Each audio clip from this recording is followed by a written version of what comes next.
Ny vondrona fototra laika ao amin'ny FJKM soa miavaka Philadelphie kosa dia mikarakara hetsika lehibe antsoina hoe zoma mahafinaritra ny tany aman-danitra amin'ny zoma ho avy izao ao Miandrarivo Ambanidia. Ny andinindiny ary.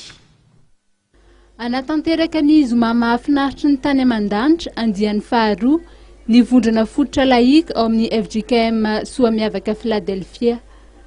Azo lazaina fa efa tomombana avokoa ny fandaminana rehetra amin'ny fanatanterahana iray fampisehoana lehibe nampisalorana ny anarana hoe zoma mahafinaritra ny tany aman-danitra. Io fampisehoana io dia ataon'ny vondrona fototra laika ao amin'ny FJKM soa miavaka Philadelphia ao Miandrarivo Ambanidia. Tamin'ny herintaona ny fampisehoana voalohany ary ity atao amin'ny zoma ho avy izao ity ny andiany faharoa.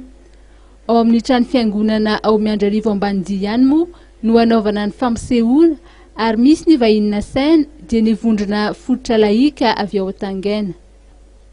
Efa manao ny famerenana fanamparana eo atsehatra amin'izao fotoana izao ny mpikambana ary ny andro zoma sy isandrasana anolorana ny masaka ho an'ny rehetra. Amin'ny zoma ho avy izao tokoa ny zoma mahafinaritra ny tany aman-danitra andiany faharoa izay karakarain'ny vondrona fototra laika eto amin'ny FJKM soa miavaka Philadelphie.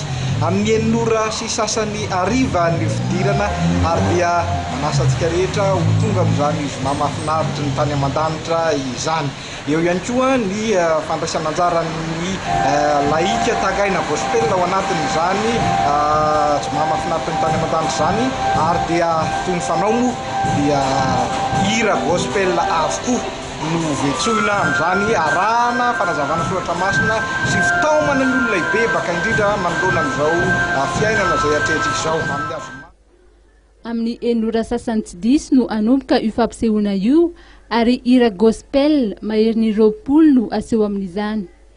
Ny olona rehetra tsy akanavaka no asaina anatrika izany fampisehoana izany ary tsy misy ny vidim-pidirana.